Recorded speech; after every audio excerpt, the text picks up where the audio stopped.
जिज्ञासु मित्रों, बहुत बहुत अभिनंदन है, स्वागत है आप सभी का दिव्य सृजन में। प्रत्येक दिवस की भांति आज फिर हम यहाँ पर लाइव चर्चा का कार्यक्रम शुरू कर रहे हैं। और इस लाइव चर्चा का जो कार्यक्रम आज का जो विषय है हमारा, कि साधना में किसी साधक ने पूछा है कि मुझे साधना में अश्लील विचार क्यों आते हैं। साधना में जब मैं बैठता हूँ सुबह सुबह मॉर्निंग मेडिटेशन में, तो अश्लील विचार क्यों आते हैं। तो इस पर हम आज चर्चा करेंगे। तो देखिए, सबसे बड़ी बात क्या है कि जब आप साधना शुरू करते हैं, जब आप ध्यान योग शुरू करते हैं या किसी भी प्रकार की आध्यात्मिक उन्नति के लिए कोई कार्य जब आप शुरू करते हैं, प्रारंभ करते हैं, बाहर से नहीं भीतर से, बाहर से नहीं भीतर से, ठीक है, बाहर से दिखावे के लिए प्रयास करना नहीं। जब हम वाकई में यह निश्चय कर लेते हैं कि हमें सभी बंधनों से मुक्त होना है और हमें योग करना है, हमें ध्यान योग करना है, हमें साधना करनी है और अभ्यास करना है। भगवान श्री कृष्ण ने अर्जुन को अभ्यास के लिए प्रेरित किया। महर्षि पतंजलि ने भी अभ्यास के लिए प्रेरित किया है योग सूत्र में, और हमें अभ्यास करना है। जी हाँ, अभ्यास तो करना पड़ेगा। जो लोग ध्यान योग का कोर्स करते हैं उनके लिए भी यह बिल्कुल कंपलसरी होता है कि अभ्यास तो करना पड़ेगा, प्रैक्टिस तो करनी पड़ेगी। लेकिन अब प्रैक्टिस करेंगे जब हम इस यात्रा पर चलेंगे। तो जब हम यात्रा पर चलेंगे तो अभी हम नए तो हैं इस यात्रा पर, अभी हमें क्या पता। कई लोग तो कहते हैं कि भाई ऐसे एक महानुभाव मिले कि ऐसे खाली ऐसे आंख बंद करके बैठने से क्या हो जाएगा। आदमी को कर्म करना चाहिए, कर्म ही तो बंधन है, और कर्म किए बिना कोई रह भी नहीं सकता। यही तो भगवान कृष्ण ने अर्जुन को समझाया कि अर्जुन, ऐसा संभव ही नहीं है कि कोई जीव बिना कर्म के रह जाए। प्रकृति उससे कर्म करवाती ही करवाती है, तो कर्म करना चाहिए, कर्म करना चाहिए। ये उपदेश देने से क्या हो जाएगा भाई, प्रकृति तो कर्म करवा ही रही है। हाँ, हमें संकल्पवान बन के कर्म करना चाहिए, क्योंकि अगर हम कर्म ना भी करें, हम सोचें कि हम कर्म नहीं करेंगे, तो प्रकृति तो जबरदस्ती करवा लेगी। प्रकृति आपसे फोर्सफुली कर्म करवा रही है और करवा ही लेगी। इससे बढ़िया है कि प्रकृति हमसे कुछ भी करवाए, लोभ मोह काम क्रोध अहंकार के वशीभूत हम जो है संकल्पवान बने और संकल्पवान बनकर कर्म करें तो ज़्यादा बेहतर है। और निष्काम भावना से करें तो और अच्छी बात है। भगवान कृष्ण अर्जुन को इसी प्रकार से यह तथ्य बतला रहे हैं कि निष्काम भावना से कर्म किया जाए। तो अब कर्म तो होना ही होना है। ध्यान तो इन सब बंधन से मुक्त होने का मार्ग है। लेकिन जब हम इस मुक्ति के मार्ग पर चलते हैं, इस विषय को अगर हम बहुत अच्छे से समझना चाहते हैं कि जब हम साधना कर रहे होते हैं तो प्रारंभिक साधकों के साथ होता है, और जो खासकर युवा हैं उनके साथ 90% लोगों के साथ ऐसा हो सकता है, युवाओं के साथ, कि जब वो ध्यान योग करें, साधना में बैठें, स्पेशली इन मॉर्निंग टाइम, सुबह के समय बैठें, तो फिर क्या होगा कि उनको अश्लील विचार, गलत विचार उनको आते हैं। कई युवाओं के साथ ऐसा होता है, युवतियों के साथ भी ऐसा हो सकता है कि साधना करते समय गलत विचार आए, अश्लील विचार आए, गंदे विचार आए। अब ऐसा होता क्यों है, पहले तो हमें यह समझना है, इसके पीछे कारण क्या है। क्या ये सही है होना? जी नहीं, सही तो बिल्कुल नहीं है। लेकिन उनका प्रश्न यह है कि चलो अगर हम साधना उस समय बंद कर दें। साधक का प्रश्न है कि मैं आंखें खोल लूं, मैं अपना ध्यान जो अंतर जगत में ले जा रहा था, गहराई में अपने आप को उतारने की कोशिश कर रहा था, शून्य में अपने आप को उतारने की कोशिश कर रहा था, मैं ये बंद कर दूं, मैं आंखें खोल दूं और आंखें खोलकर बैठ जाऊं। बैठा हुआ हूं आंखें खोलकर, सारे विचार गायब हो जाएंगे, सारे अश्लील विचार, गंदे विचार, सारे विचार, और भी चाहे जो भी हो, गंदे हो चाहे बुरे विचार हो, किसी भी तरह के विचार हो, क्योंकि विचार ही बाधा है। अब उसमें अच्छा बुरा का क्या है? पाप हो चाहे पुण्य हो, दोनों बंधन है। ठीक, तो विचार ही बाधा हो जाती है ना। अच्छा बुरा दोनों ही बाधा ही के रूप में आती है। लेकिन चलो ठीक है, अच्छे आने का ये है कि हमें एक अच्छी प्रेरणा मिलती है। लेकिन जब बुरे विचार आते हैं, गंदे विचार आते हैं, हिंसात्मक विचार आते हैं, द्वेषात्मक विचार आते हैं, अश्लील विचार आते हैं, वासनात्मक विचार आते हैं, कामुक विचार आते हैं, तब क्या होता है और वो क्यों आते हैं? इस विषय का बहुत अच्छी व्याख्या भगवान बुद्ध ने दी है। जब वह, यद्यपि एक और श्री अरविंदो ने भी इसको समझाया है और भी लोगों ने भी इसे समझाया है, स्वामी विवेकानंद भी इस विषय में बोलते हैं, वो खुद अपना अनुभव बताते हैं इस विषय में कि नरेंद्र नाथ दत्त जब वो स्वामी विवेकानंद नहीं बने थे, एक युवा छात्र थे और शिक्षक भी थे, पढ़ाते भी थे। ठाकुर के पास गए और ठाकुर के पास उन्होंने अपनी यही समस्या रख दी ठाकुर रामकृष्ण परमहंस के सामने। और जब इस समस्या को रखा ठाकुर रामकृष्ण परमहंस के सामने कि मुझे ऐसे ऐसे विचार आते हैं, ऐसी ऐसी परिस्थितियां मेरे मन में बनती हैं, तो ठाकुर रामकृष्ण परमहंस ने मुस्कुराते हुए उनको उत्तर दिया। और उत्तर देकर उन्हें ये नहीं कहा, उंगली नहीं दिखाया, ये घटना मैंने खुद पढ़ी है उनके साहित्य में। जब स्वामी विवेकानंद ने अपनी समस्या रखी ठाकुर रामकृष्ण परमहंस के अनुसार, तो वो ये भी कह सकते थे, नहीं ये तो गलत है, तुम गलत कर रहे हो, तुम्हारे संस्कार, अरे किसके संस्कार अच्छे होते हैं भाई? धोबी के पास कोई साफ सुथरा कपड़ा तो जाता नहीं है, धोबी के पास मैले कपड़े ही जाते हैं। तो इसकी चिंता नहीं करनी चाहिए कि किसके संस्कार अच्छे, किसके संस्कार बुरे। और जो गुरु ऐसा कर दे, अगर वो योग गुरु है और अगर वो शिष्य को डिमोरलाइज कर दे कि तेरे संस्कार गंदे हैं, तेरे विचार गलत है, तू तो कभी सफल नहीं होगा योग मार्ग पर, तो समझिए कि वो आदमी पहले गुरु है ही नहीं। गुरु पूर्णिमा आने वाली है, उस पर हम चर्चा करेंगे। तो वो गुरु है ही नहीं। जो धोबी ये कहे कि भाई तुम तो मैला कपड़ा लेकर आए हो, तुम तो मैला कपड़ा लेकर आए हो, साफ कपड़ा लेकर आओ, तो भाई धोबी किस काम का? तो अगर गुरु ये कह दे कि भाई तेरे संस्कार गलत हैं, तू गलत सोच वाला व्यक्ति है, तो वो ठीक नहीं है। हाँ, लेकिन समाज में ऐसा होता है, ऐसे गुरु, ऐसे टाइप के गुरु लोग होते हैं जो प्रदर्शन में बहुत विश्वास करते हैं, वो गुरु दिखने में बड़ा विश्वास करते हैं। तो वो ऐसा जरूर करेंगे। वहां पर आइडियलिज्म आ जाता है, और जहां आइडियलिज्म आ जाता है वहां प्रैक्टिकलिटी खत्म हो जाती है, प्रयोगात्मकता, व्यवहारिकता खत्म होने लग जाती है।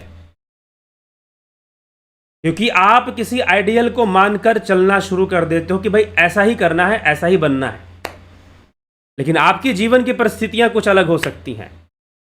बहुत लंबे समय तक मैं भी कुछ इसी ढंग से चलता था, लेकिन मैंने देखा कि अगर योग मार्ग पर सफल होना है, व्यवहारिक चीज़ों को समझना पड़ेगा, प्रैक्टिकल बातों को समझना पड़ेगा, तभी हम उनका सामना कर सकते हैं। नहीं तो जबरदस्ती का संघर्ष और लड़ाई होती रहती है।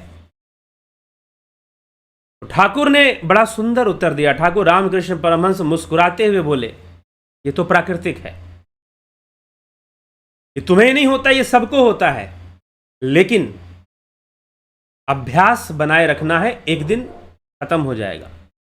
ट्रेन में बैठ जाओ, चलते रहो, स्टेशन पे स्टेशन आते जाएंगी, अवस्थाएं आती जाएंगी, अवस्थाएं आती जाएंगी, तुम आगे बढ़ जाओगे, ये चीजें पीछे छूट जाएंगी। अभ्यास करते रहो, अभ्यासवान बने रहो, प्रैक्टिस करते रहो। इसी प्रकार से श्री श्यामाचरण लाड़ी महाशय का एक शिष्य था। उसकी बड़ी इच्छा हुई कि वो ध्यान योग सीखे, साधना सीखे, और वो गया अपने गुरु के पास, श्री श्यामाचरण लाड़ी महाशय जी के पास, वाराणसी में, काशी में, आज भी उनका स्थान है। हालांकि वो तो कोई आश्रम या मंदिर में नहीं रहते थे, जैसे रामकृष्ण परमहंस तो मंदिर में रहते थे, गृहस्थ तो रामकृष्ण परमहंस भी थे, गृहस्थ श्यामाचरण लाड़ी महाशय भी थे। और उनका एक शिष्य जो है वो जाता है कि मुझे ध्यान योग सीखना है, मुझे ज्ञान की प्राप्ति करनी है। ये पुराण पुरुष के अंतर्गत उनकी जो उनके ट्रस्ट से जो पुस्तक छपती है, पब्लिश होती है, तो उन्होंने कई डायरियों में बहुत सारी बातें लिखी थी, तो उनकी जीवनी को लिखा गया पुराण पुरुष नामक एक ग्रंथ में। तो शिष्य जाता है कि मुझे ध्यान योग सीखना, मुझे आप दीक्षित कीजिए, मुझे ज्ञान दीजिए और मुझे योग के मार्ग पर लगाइए, मुझे साधना सिखाइए। वो जाकर गुरु से रिक्वेस्ट करता है, प्रार्थना करता है कि आप मुझे मेरा मार्गदर्शन करिए। ठीक है, गुरुदेव तैयार हो जाते हैं, श्री श्यामाचरण लाहिड़ी महाशय तैयार हो जाते हैं कि ठीक है मैं तुम्हें योग सिखाऊंगा। लेकिन वो कहता है कि गुरुदेव एक समस्या है, एक समस्या है। क्या समस्या है? उसने कहा कि मेरी जो है पान की दुकान है, मैं पान बेचता हूँ, तंबाकू भी बेचता हूँ, नशीली पदार्थों को मैं बेचता हूँ और सेवन भी करता हूँ, मुझे लत भी है इसकी, और मैं चाहता हूँ कि ये छूट जाए और मेरा ये धंधा भी छूट जाए। अगर धंधा मैंने छोड़ दिया तो फिर मेरा परिवार भी है, मेरा जीविकोपार्जन कैसे चलेगा, परिवार कैसे चलेगा? क्योंकि अभी अचानक से तो मैं धंधा नहीं छोड़ सकता, क्योंकि दूसरे धंधे का ज्ञान लेना पड़ेगा, दूसरे व्यवसाय का मुझे ज्ञान नहीं है, मेरा अभ्यास नहीं है, मैं तो शुरू से यही काम करता आया हूँ और साथ में मुझे लत भी है तंबाकू खाने की, नशा करने की। अब मैं क्या करूँ? क्या मेरे लिए सही होगा जो आप ज्ञान देंगे, लेना सही होगा? श्री श्यामाचरण लाहिड़ी महाशय ने कहा कि देखो, तुम्हें कितनी भी बड़ी लत हो, बस मेरी आज्ञा का अनुसरण करना। मैं तुम्हें यह नहीं कह रहा कि तुम छोड़ दो या तुम अपना धंधा बंद कर दो। हाँ, बुरी लत है तो इसको छोड़ ही देना चाहिए, इसका त्याग ही कर देना चाहिए। लेकिन फिर भी मैं तुमसे कोई जबरदस्ती मैं तुमसे नहीं कहूंगा कि तुम छोड़ दो, बस मैं जितना कहूंगा उतना करना। मैं जितना योग सिखाऊंगा वो योग सीखना और उसका अभ्यास नियमित रूप से होना चाहिए। बाकी जो छूटना है वो अपने आप छूटने लगेगा, अपने आप रास्ते निकलेंगे, अपने आप परिस्थितियां बदलेंगी। गुरु शिष्य का संबंध भी बड़ा रहस्यमयी होता है और यह गुरु भी बड़ा रहस्यमयी व्यक्ति हुआ करता है। इसका व्यवहार बड़ा, ये शिक्षक और गुरु में बहुत बड़ा डिफरेंस होता है। तो इसीलिए श्री श्यामाचरण लाहिड़ी महाशय ने कहा कि बस उसको फॉलो करना। वो मान गया, तैयार हो गया। ठीक है गुरुदेव, आप जैसी आज्ञा करेंगे, जैसी साधना मुझे सिखाएंगे, मैं उसका अभ्यास करूंगा, आप सिखाइए। ज्ञान दिया श्री श्यामाचरण लाहिड़ी महाशय ने, उससे कहा कि बस इसका अभ्यास करते जाओ और जुड़े रहो, अपनी चेतना से जुड़े रहो, गुरु की चेतना से जुड़े रहो। जब ये बात समझा दी, अब अपने साधना में लग गया, अपने ध्यान में लग गया, अपने योग में वो लग गया, अभ्यास करने में लग गया। समय बीता, उसकी लत भी छूट गई, उसका धंधा भी छूट गया, उससे बेहतर धंधा उसको मिल भी गया। और धंधा ना भी छूटता तो कम से कम उसकी लत तो छूटती, और वो छूट गई।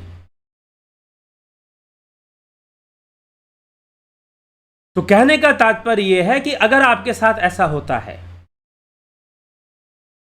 कि सुबह में ध्यान करते समय किसी साधक ने बड़ी तीव्र इच्छा से मुझसे पूछा कि इस समस्या का समाधान बताइए, कि जैसे ही मैं आंखें बंद करता हूं कुछ देर बाद मेरे विचार आने शुरू होते हैं और फिर धीरे धीरे उन्हीं विचारों से कनेक्शन जुड़कर अश्लील विचार आने शुरू हो जाते हैं,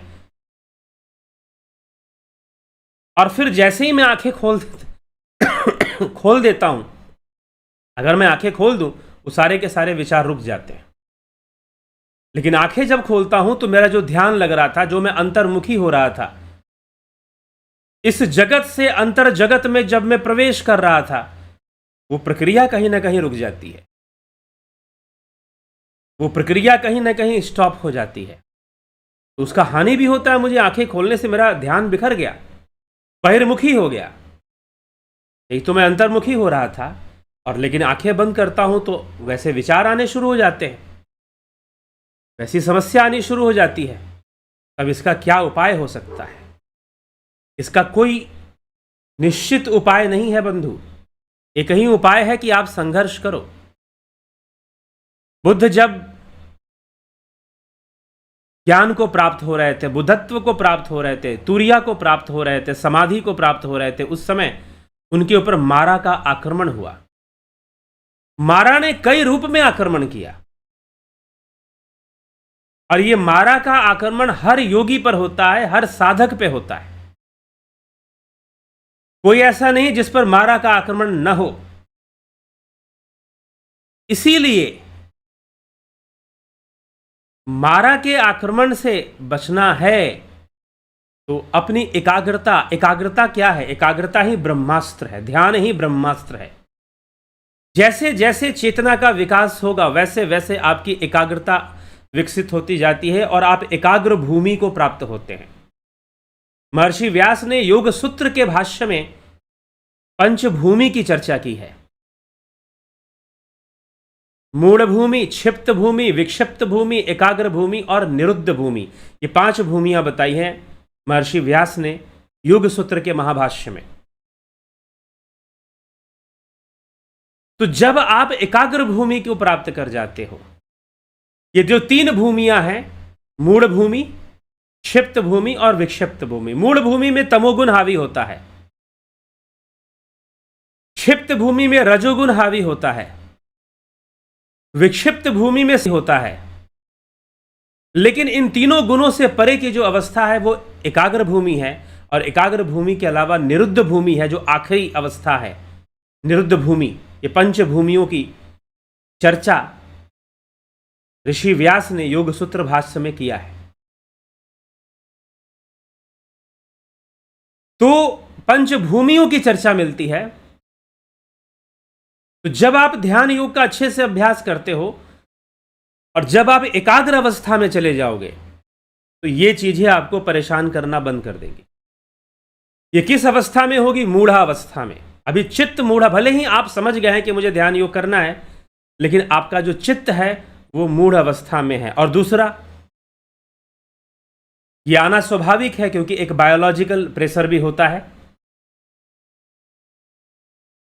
लेकिन फिर भी योगी का उद्देश्य तो प्रकृति से ऊपर उठना है। तो प्रकृति का चाहे जो भी बायोलॉजिकल हो, चाहे जो भी हो, हमारा तो अपनी उद्देश्य है चेतना को विकसित कर लेना। तो चेतना को विकसित करने के पीछे तो हमें कार्य करना ही पड़ेगा। तो जब हमारी चेतना विकसित हो जाएगी और वह मूढ़ भूमि से एकाग्र भूमि में आ जाएगी, इवोल्यूशन ऑफ कॉन्शियसनेस, इसी को समझाया है महर्षि व्यास ने। इसी की विशद व्याख्या श्री श्री अरविंदो ने की है। और ये प्रैक्टिकल चीज है, ये अनुभव का विषय है। ये खुद मैंने अपने जीवन में इस चीज को अनुभव किया है कि कॉन्शियसनेस लेवल इवॉल्व करती है, और जब इवॉल्व कर जाती है दुनिया को देखने का नजरिया बदल जाता है। आप चीजों को फिर अलग ढंग से परसीव करते हैं। तो सिर्फ बड़ी बड़ी बातों में अपने आप को संतुष्ट मत कीजिए। मुझे कई लोग ऐसे मिल जाते हैं, कई लोग ऐसे कॉल भी कर देते हैं, वनली बातों तक सीमित रहते हैं कि शास्त्रों में ये, उसमें ये नहीं। अपने आप को, अगर आपने ध्यान योग कोर्स कर लिया है, अपने आप को इवॉल्व कीजिए, समय दीजिए, विकसित कीजिए। एक नई लाइफ, आपका एक नया जन्म हो जाएगा। अगर आप इवॉल्व कर गए, अपने इमोशनल प्लेन से उठ गए आप, अगर आपकी चेतना उठ गई और स्पिरिचुअल प्लेन पर आ गई, अगर आप इवॉल्व कर गए, तो फिर निश्चय ही आपका जीवन बहुत ही बेहतर हो जाएगा, जीवन बहुत ही अच्छा हो जाएगा। एकाग्र भूमि में चले जाइए, फिर इस तरह की चीजें अगर आएंगी भी तो उनका कंट्रोल आपके पास होगा। अगर कोई विचार आएगा भी तो आप अपनी एकाग्रता से, अपनी ध्यान शक्ति से उन विचारों के प्रवाह को, उन विचारों की बाढ़ को, उन विचारों के तूफान को खंडित कर देंगे। उस मारा के आक्रमण को आप क्षण भर में चकनाचूर कर देंगे, जैसे तथागत बुद्ध ने किया। जब वो पीपल वृक्ष के नीचे, जब वो पीपल वृक्ष के नीचे ध्यान में बैठते हैं, ध्यान योग में बैठते हैं, और जब वो, उसके पहले ये नहीं हुआ था। क्यों नहीं हुआ था? कि उस तरह का ध्यान योग उन्होंने शुरू नहीं किया था। अनेकों प्रकार के तप किए, शरीर उत्पीड़न तप किया, अन्न जल सब त्याग दिया गौतम बुद्ध ने, सिद्धार्थ गौतम ने, लेकिन फिर भी साक्षात्कार नहीं हुआ। लेकिन गया की भूमि में जाकर, बोध गया में, तथागत बुद्ध को बुद्धत्व प्राप्त होता है। और उस समय उसकी व्याख्या जो है, जब वो बैठते हैं ध्यान के अंदर, तो कैसी कैसी चीजें सामने आती हैं। मारा का आक्रमण होता है, मारा अनेकों प्रकार का माया जाल फैलाता है, कभी क्रोध को उत्पन्न करने की कोशिश करता है, कभी अप्सराओं को भेजकर काम वासना उत्पन्न करने की कोशिश करता है। ये मारा कोई और नहीं, यह माया का ही दूसरा रूप है। माया के तो अनेकों रूप हैं, तो अनेकों, कभी क्रोध, कभी काम वासना, कभी लोभ, कभी मोह, कभी शरीर का मोह, अनेकों विषयों को उत्पन्न करने का कोशिश करता है। लेकिन तथागत एकाग्र भूमि को प्राप्त कर चुके थे, तथागत एकाग्र भूमि को प्राप्त कर चुके थे, और कोई प्रभाव नहीं पड़ता उनके ऊपर। वो चलते जाते हैं, बीच बीच में लगता है कि शायद ये चीज मुझे डिस्टर्ब कर देगी, मेरी अखंडता को तोड़ेगी, मेरी एकाग्रता को तोड़ेगी, लेकिन तोड़ नहीं पाती है। और बुद्ध बुद्धत्व को प्राप्त कर जाते हैं, सिद्धार्थ बुद्ध बन जाते हैं, सिद्धार्थ बुद्ध बन जाते हैं। तो बुद्ध बनने के लिए वैसे एकाग्र भूमि को प्राप्त करना पड़ता है, अपनी चेतना का विकसित करना पड़ता है। और इसका उपाय क्या है? अभ्यास। पहली बात तो यह समझ लीजिए कि अभ्यास किसी भी परिस्थिति में अभ्यास का त्याग नहीं करना है।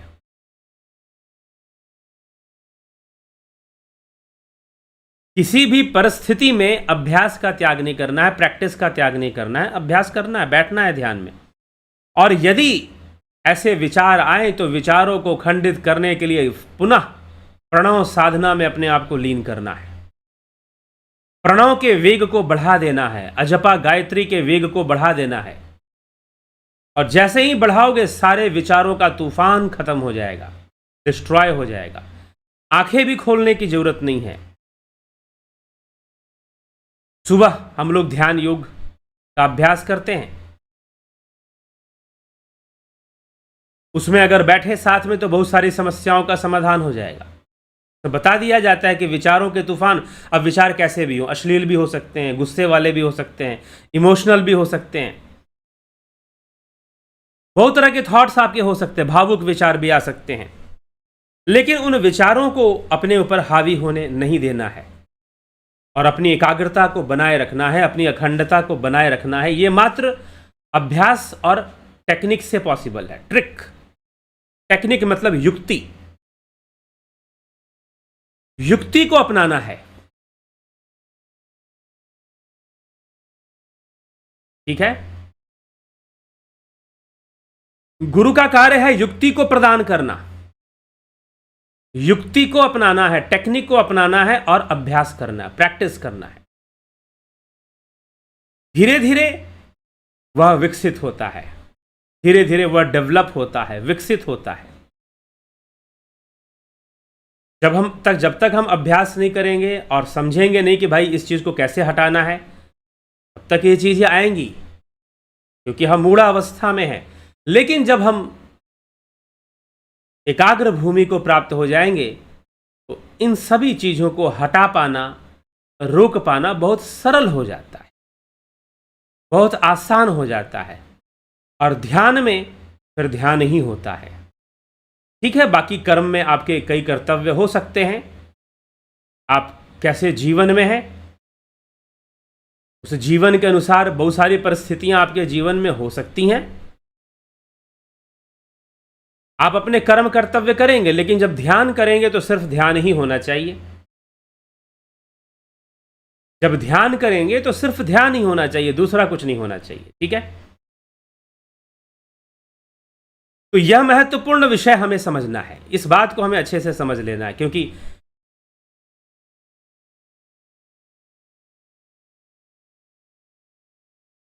चलोगे तो चलना तो देखो पड़ेगा, ज्ञान के मार्ग पर, ध्यान के मार्ग पर। रास्ते में कांटे तो होंगे, लेकिन चलना पड़ेगा। चल लोगे तो बस चल लोगे, इतना भी मुश्किल नहीं है। कांटे वाटे मत सोचो ज़्यादा। कुछ लोग सोचते हैं कि भाई कांटे होते हैं, कांटे चुभेंगे। कुछ लोग, कई बार ऐसा, जैसे कि उपनिषदों में कहा गया है, युग के मार्ग पर चलने का मतलब छुरी की धार पर चलना। छुरी की धार पर चलने का मतलब ये नहीं कि चलोगे तो पैर कट जाएंगे, जी नहीं, ऐसा कुछ भी नहीं। तकलीफ होगी, दर्द होगा, नहीं। छुरी की धार बहुत पतली होती है, वहां से स्लिप होने के चांसेस बहुत ज्यादा होते हैं। योगी कई बार गिरता है, फिर उठता है, गिरता है, उठता है, गिरता है, उठता है, चलता रहता है। उठना पड़ता है, बार बार उठना पड़ता है, बार बार चलना पड़ता है। राह में धूप तो होगी, चल सको तो चलो, चलना पड़ता है। तो गर्मी हो सकती है, कभी बरसात हो सकती है, कभी साधना खूब अच्छी चलेगी, कभी नहीं चलेगी, कभी एकाग्रता बहुत अच्छी बनेगी, कभी नहीं बनेगी। लेकिन साधक को अभ्यास करते रहना पड़ता है। मन लगे चाहे ना लगे, मन का काम है नहीं लगना। अरे अश्लील विचार नहीं आएंगे तो क्या आएंगे? आहार, निद्रा, भय, मैथुन बेसिक इंस्टिंक्ट है, प्रकृति के मूल संस्कार हैं ये, मूल वृत्तियां हैं ये।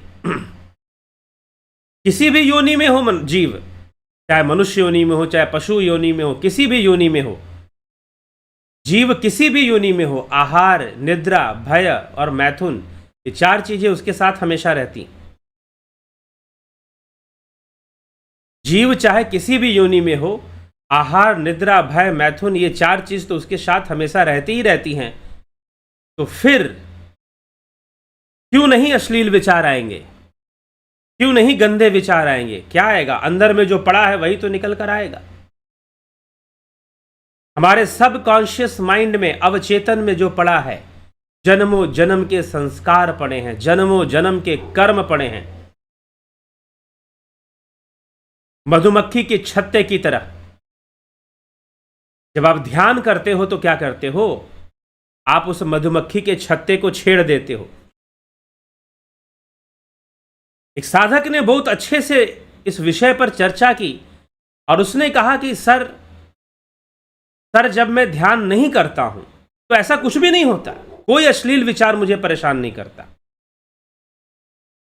आंखें खोलकर बैठा हूं, कोई वासना हावी नहीं हो रही है, कोई अश्लील विचार मुझे परेशान नहीं कर रहा। लेकिन जैसे ही आंखें बंद की, ध्यान में बैठने लगा, साधना शुरू कर दी, अभ्यास शुरू कर दिया, अश्लील विचारों का तूफान मेरे ऊपर हावी हो जाता है। और दूसरे भी कई विचार अश्लील होते हैं, कई क्रोध उत्पन्न करने वाले होते हैं, कई मोह उत्पन्न करने वाले होते हैं। कई बार तो मैं ध्यान में बैठकर सारे दिन की प्लानिंग कर रहा होता हूं कि आज क्या क्या करना है।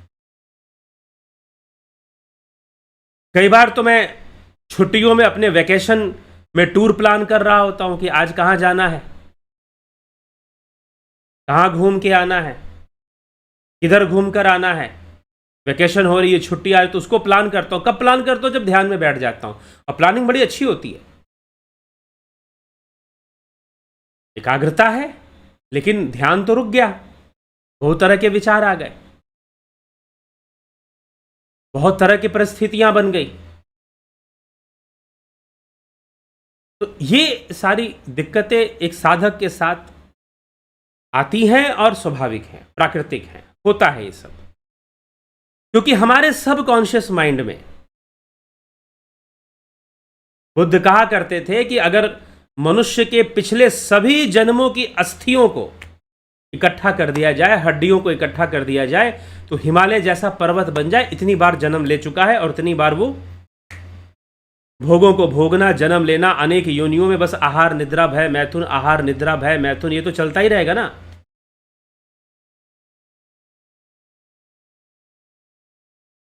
तो ये चलता रहता है। तो फिर क्या किया जाए?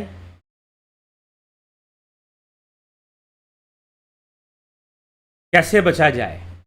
जी हाँ, ध्यान, अगर ध्यान योग का कोर्स आपने नहीं किया तो ध्यान योग का कोर्स कीजिए। 20 जुलाई से शुरू होगा, उसकी इंफॉर्मेशन मिल जाएगी आपको। तो हम चर्चा इसी विषय पर कर रहे हैं और यही विषय समझने की अभ्यास। अर्जुन भी तो प्रश्न रखता है भगवान कृष्ण के सामने, चंचलम ही मनः कृष्ण प्रमाथि बलवद दृढ़म तस्याहम निग्रह मन्ने वायुरीव सुदुष्करम। हे श्री कृष्ण, यह मन बहुत ही चंचल वायु के समान, बहुत ही बलवान, बहुत ही दृढ़, बहुत ही शक्तिशाली है, इसका निग्रह तो असंभव लगता है। तो श्री कृष्ण कहते हैं असंशयम महाबाहो मनो दुर्निग्रहम चलम अभ्यासेन तू कौन्तेय वैराग्येन च गृह्यते। अभ्यास और वैराग्य का सहारा लो। मैं आपसे कह रहा हूं अभ्यास और युक्ति का सहारा लो, टेक्निक का सहारा लो। और टेक्निक कहां से पता चलेगा? जो खुद जानता है, जिसने खुद अभ्यास किया है, वो टेक्निक भी बताएगा, अभ्यास करने का तरीका भी बताएगा और इन विचारों को रोकना आसान हो जाएगा। लेकिन जब तक आपकी कॉन्शियसनेस इवॉल्व नहीं करेगी, अगर हमें शरीर में ना कोई घाव हो जाए, कहीं चोट लग जाए या कोई बीमारी हो जाए, तो डॉक्टर हमें मेडिसिन देता है। आपको कोई घाव हो गया, चोट लग गई, आप डॉक्टर के पास जाओगे, वो मेडिसिन दे देगा, एंटीबायोटिक दे देगा, इंजेक्शन भी दे देगा, दवाइयाँ बोलेगा, घाव को धोने के लिए बोलेगा कि धोया करो, इसे वॉशिंग नियम में रहा करो। जैसे जैसे घाव ठीक होता जाएगा, ठीक होता जाएगा, ठीक होता जाएगा, जब पूरी तरह से भर जाएगा और फिर डॉक्टर आपको बुलाएगा कि भाई इतने दिन बाद आना, इतने दिन बाद आना, बुलाता है ना डॉक्टर। और जब घाव भर जाएगा पूरी तरह से और डॉक्टर के पास जाओगे, डॉक्टर बोलेगा नो मेडिसिन, अब तुमको मेडिसिन की आवश्यकता नहीं है, अब नॉर्मल लाइफ रहो, जियो, जैसे हो वैसे रहो, कोई फर्क नहीं पड़ता। यही हमारे शास्त्र कहते हैं, यही आदि गुरु शंकराचार्य कहते हैं, योगरतो वा भोगरतो वा संगरतो वा संग विहीन। क्या फर्क पड़ता है कि जंगल में रहता है कि घर में रहता है, भिखारी बनकर रहता है कि राजा बनकर रहता है, कोई फर्क नहीं पड़ता। योगी तो योगी है जब वो उस अवस्था को प्राप्त कर गया, तब एकाग्र अवस्था को प्राप्त कर गया, एकाग्र भूमि को प्राप्त कर गया, इवॉल्व हो गया। कैसे भी रहे, कितने भी विवाह कर ले, कोई फर्क पड़ने वाला नहीं है उस योगी को, क्योंकि वो ऐसी अवस्था में जा चुका है, ऐसी बातों को समझ चुका है, ऐसी बातों को वो समझ चुका है कि उसे कोई फर्क नहीं पड़ता। अब भोग के विषय, सांसारिक विषय उसे मिल भी जाए तो उसे डिस्टर्ब नहीं करते, ना भी मिले तो भी वो संतुष्ट है, और मिल भी जाए तो भी उसे डिस्टर्ब नहीं करते, ना भी मिले इट्स ओके, नो प्रॉब्लम। सारे योगियों ने, आदि गुरु शंकराचार्य स्वयं परिव्राजक थे, लेकिन फिर भी वो इस रहस्य को लिखते हैं, बतलाते हैं, और गीता में तो श्री कृष्ण बहुत अच्छे से समझाते हैं इसी बात को। इसीलिए इवॉल्व कीजिए अपने आप को, विकसित कीजिए अपने आप को, अपनी एकाग्रता को विकसित कीजिए। मूढ़ भूमि से एकाग्र भूमि में आइए, क्षिप्त भूमि से एकाग्र भूमि में आइए, विक्षिप्त भूमि से एकाग्र भूमि में आइए। और जब आपकी चेतना, आपका चित्त इवॉल्व कर जाएगा, चित्त की पंच भूमियां हैं ये समस्या अपने आप समाप्त हो जाएगी। ठाकुर रामकृष्ण परमहंस ने कहा कि बस करते जाओ, बढ़ते जाओ, एक दिन सब खत्म हो जाएगा, एक दिन इस तरह के विचार आने अपने आप बंद हो जाएंगे।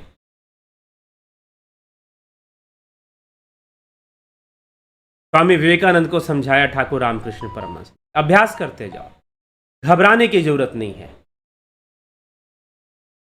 धैर्य रखने की आवश्यकता है। तो योग मार्ग पर हमें चलना पड़ता है, चरय वैती चरय वैती। ये ऐसा मार्ग है जिस पर चलने का कोई विकल्प नहीं होता, चलने के अलावा कोई विकल्प नहीं। गिर गए तो फिर उठो फिर चलो, गिर गए तो फिर उठो फिर चलो, उठना ही पड़ेगा, चलना ही पड़ेगा। बस यही बात हमको समझनी चाहिए।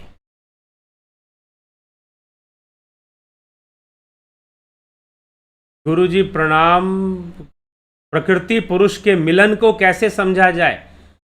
प्रकृति पुरुष का मिलन तब समझ में आएगा जब प्रकृति पुरुष का विच्छेद होगा, वियोग होगा। दृष्टा दृश्य के संबंध को तोड़ना ही तो योग का लक्ष्य है। और जब तक तोड़ोगे नहीं तब तक ये समझ में नहीं आएगा कि मिलन कैसा है। समझ गए? जब तक तोड़ोगे नहीं प्रकृति पुरुष का जो संबंध है, दृष्टा दृश्य का संबंध है, तो जब तक इस संबंध को तोड़ोगे नहीं तब तक इनका मिलन किस प्रकार से हो रखा है वो भी समझना मुश्किल है। योग सूत्र में हमने काफी इस संबंध में व्याख्या की दी है कि ये योग सूत्र का विषय है, सांख्य सूत्र का विषय है, सांख्य दर्शन का विषय है। सांख्य दर्शन से ही योग दर्शन विकसित हुआ।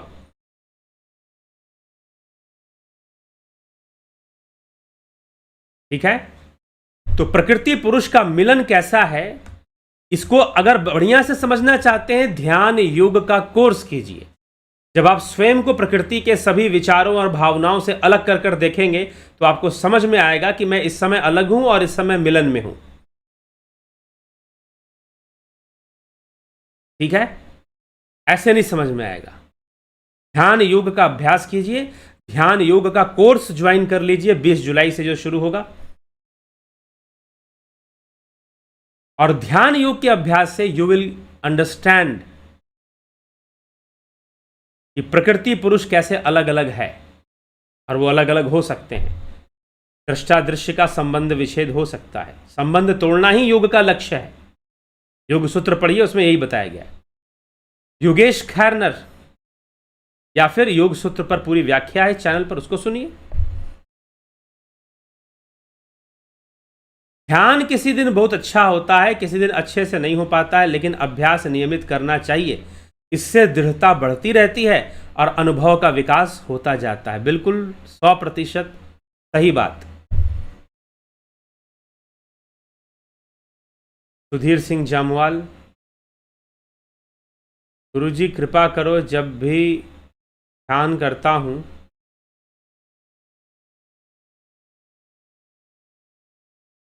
कई बार अच्छे बुरे विचार आते रहते हैं, मगर आपके बताए अभ्यास से थोड़ा थोड़ा प्रयास चल रहा है, फिर भी कभी श्री को झटके क्यों लगते हैं।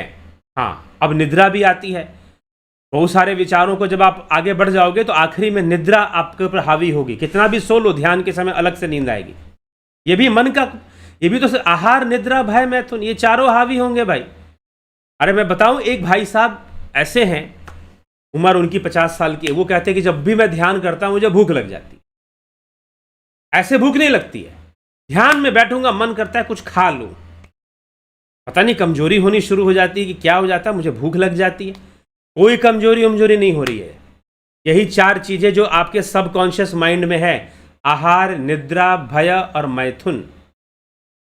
कई लोग ध्यान करते हैं, बोलते हैं कि जब भी मैं ध्यान में आंखें बंद करके बैठती हूं मुझे भय लगना शुरू हो जाता है। ये काम करेंगे तो ये झटके भी आते हैं, उसका भी यही उपाय है कि अभ्यास कीजिए अच्छे से। और सुबह में साधना को ज्वाइन किया कीजिए, मॉर्निंग मेडिटेशन।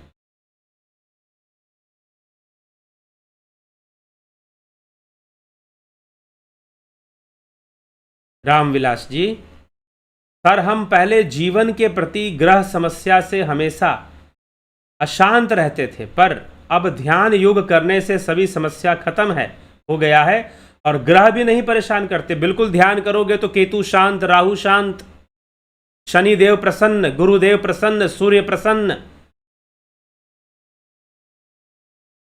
ध्यान करोगे तो सूर्य भी प्रसन्न, सारे ग्रह प्रसन्न होते हैं ध्यान करने से। विशेषकर सूर्य जो आध्यात्मिक ग्रह है, केतु आध्यात्मिक ग्रह है लेकिन पाप ग्रह भी है साथ में, राहु बहुत परेशान करने वाला। विचारों को अगर रोकने लग गए, ध्यान करने लग गए तो बहुत सारे ग्रह अपने आप शांत होने लगेंगे और उनका जो फल है उसमें भी कमी आनी शुरू हो जाती है, बुरे फलों में। शर्मानंद पंडित जी, ओम तत्सत। सुरेखा असवार जी, अभिनंदन है आपका, धन्यवाद भारत। आप कम्युनिटी पोस्ट कर दीजिएगा। किसका कम्युनिटी पोस्ट कर दें भाई? जूम लिंक का कर देंगे, जरूर कर देंगे। ठीक। नरेंद्र माकोड़े जी, आज का सत्संग प्रवचन उत्साह बढ़ाने वाला है। ध्यान योग के अभ्यास के प्रति धन्यवाद। जी हाँ, यही तो है। और ये फॉर्मूला हर जगह लागू होता है। मान लो कोई आदमी, कोई बच्चा जो है साइकिल चला रहा है, सीख रहा है। अब साइकिल चलाएगा नया नया तो हर आदमी गिरता है। हो सकता है कि बाइक चलाते समय कोई व्यक्ति कभी गिरा ना हो। कई बार बाइक मोटरसाइकिल सीखते समय भी लोग गिरते हैं, लेकिन फिर भी ऐसे भी हैं जो कि ज़्यादातर ऐसे लोग हैं जिन्होंने बाइक चलाना सीखा लेकिन गिरे नहीं। क्यों? क्योंकि वो साइकिल पहले से जान रहे होते हैं। लेकिन साइकिल चलाने वाला हर बालक जब वो साइकिल सीखता है, बाईसाइकिल सीखता है, तो गिरता जरूर है, अपने घुटने उठने छुड़वाता जरूर है, छिलवाता जरूर है। साइकिल चलाने में तो ये होता ही है।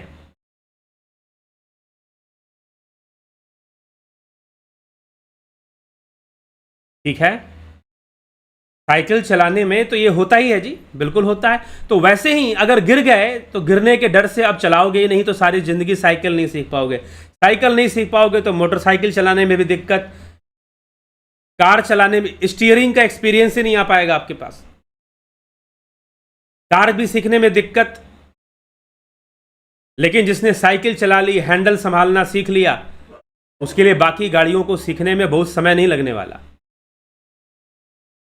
कहने का अर्थ है कि गिरने के डर से अगर चलेगा ही नहीं मार्ग पर, गिरने के डर से मार्ग पर चलेगा ही नहीं, तो कभी कुछ कर नहीं पाएगा। चलना तो पड़ेगा, रिस्क तो लेना पड़ेगा।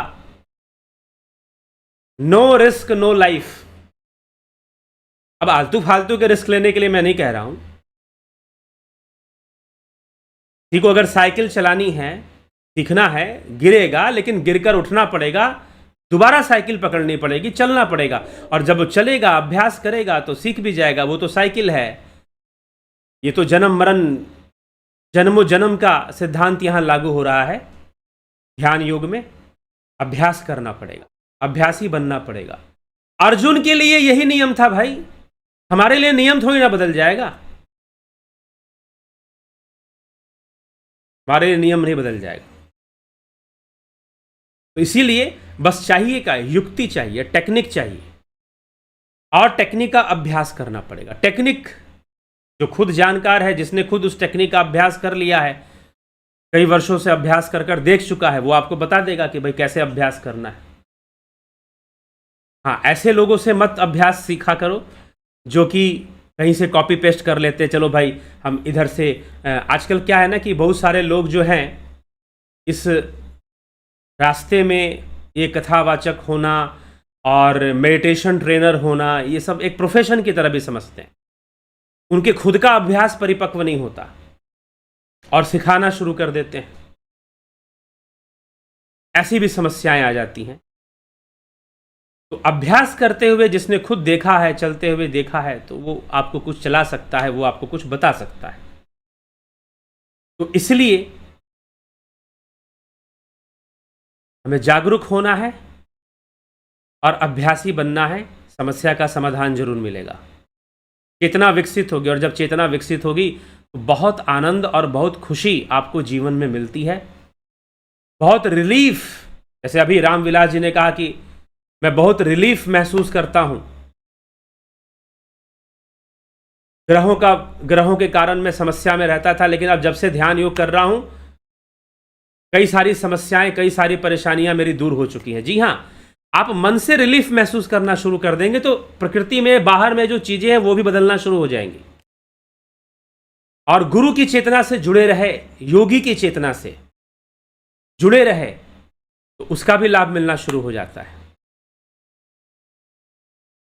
तो यह विषय है, बिल्कुल ऐसे परिवर्तन। एक ऐसा नहीं कि रामविलास जी ऐसा कह रहे हैं, कई लोग जिन्होंने ध्यान योग कोर्स किया है वो अक्सर ऐसी बातें, ऐसी चीजें वो कहते हैं, कई बार यहां भी कमेंट करते हैं। लेकिन अभ्यासी तो बनना पड़ेगा, बिना अभ्यास के तो नहीं होगा। लगना पड़ेगा, चलना पड़ेगा। अर्जुन जैसा धनुर्धारी, उसके पास कोई विकल्प नहीं है। उसके लिए जब वही नियम है, तो हम साधारण मनुष्यों के लिए नियम बदल कैसे जाएगा? मैं हूं, चाहे आप हो, चाहे कोई भी हो, साधारण मनुष्यों के लिए नियम कैसे बदल जाएगा? नहीं बदलेगा। वही नियम रहेगा जो श्री कृष्ण भगवान ने अर्जुन को बताया है। ठीक है, तो अभ्यासी बनिए। सुधीर सिंह जम्वाल, गुरुजी धन्यबद्ध आप, धन्यवाद। आपके बताए मार्ग बहुत ही सरलता से योग की परिवेश सिखा देते हैं। बढ़िया मेथड और टेक्निक्स हैं गुरुजी, बहुत ज्ञानवर्धक सुझाव और सहजता से हम ज्ञान आपके माध्यम से, जी हाँ, प्राप्त कीजिए, लाभ उठाइए। ठीक है, तो यह सब है और इन सब विषयों को हमें गंभीरता से समझना चाहिए। चलिए आगे बढ़ते हैं और इस कार्यक्रम को अभी विराम करते हैं, विराम देते हैं। कल फिर 9 PM पर मिलेंगे, जरूर कुछ ना कुछ तो मिलेगा ही आपको। और 3 जुलाई को गुरु पूर्णिमा के दिन जूम ऐप पर लाइव चर्चा हम करेंगे। उस दिन से शायद डेली ही लाइव चर्चा उस पर हो। लिंक कम्युनिटी पोस्ट में मिल जाएगा।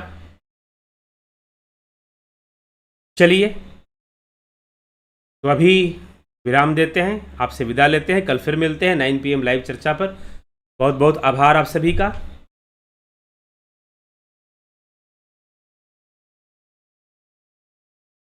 आपने जो प्रणव साधना के 6 स्टेप्स बताए हैं, 4 स्टेप्स बताए हैं, 6 नहीं, वास्तव में 3 ही स्टेप हैं। चौथा तो निरुद्ध अवस्था के लिए है, तो 6 स्टेप्स तो नहीं है। एक बार आप सुबह की साधना ज्वाइन कर लीजिए, समय निकालकर, क्लियर हो जाएगा। मॉर्निंग की जो साधना है वो ज्वाइन कर लीजिए एक बार, उसमें डेली ये स्टेप्स करवाए जाते हैं, उसमें आपको क्लियर हो जाएगा। हाँ, टोटल दूसरी 2 क्रियाओं को मिलाकर 6 होगा, ऐसे सिर्फ प्रणव साधना का 6 स्टेप नहीं है। ठीक, तो प्रणव साधना का मात्र 4थे स्टेप तक ही है, 6 स्टेप नहीं है। चलिए, इसलिए जो लोग भी ध्यान योग किए हैं और ध्यान योग करने में उनको समस्या है, कुछ दिनों के लिए जरूर आप मॉर्निंग का ध्यान योग जो है ज्वाइन करें, जो ऑनलाइन चलता है सुबह 5 बजे, आप उसे ज्वाइन कर लिया करें, बड़ा अच्छा रहेगा आपके लिए। कुछ भूले होंगे तो ट्रेंड हो जाएगा, मिल जाएगा दोबारा। हालांकि पूरी साधना उसमें भी हम नहीं करवाते हैं समय की कमी के कारण, लेकिन जो जरूरी है वो करवा दिया जाता है, जो आवश्यक है, कंपलसरी में कैटेगरी में जो आता है वो करवा दिया जाएगा। हाँ, बिल्कुल सही कह रहे हैं। अगर जो विधि बताई गई है उस विधि से अगर आप साधना करते हैं तो विचार नहीं आएंगे, ये अश्लील विचार, गंदे विचार ये हावी नहीं होंगे। सही बात कह रहे हैं AK भट्ट जी, तो आपके ऊपर ऐसे विचार हावी नहीं होंगे। वही तो टेक्निक, युक्ति जानना पड़ेगा ना, टेक्निक जानना पड़ेगा, युक्ति जानना पड़ेगा, तभी समस्या का समाधान होगा। ठीक है, बहुत बहुत आभार आप सभी का। आप सभी के बहुत अच्छे अच्छे टिप्पणी, बहुत अच्छे अच्छे कमेंट्स आज लोगों ने किए, सभी का बहुत बहुत आभार है। और इसी के साथ आज विदा लेते हैं। ओम तत्सत सभी को।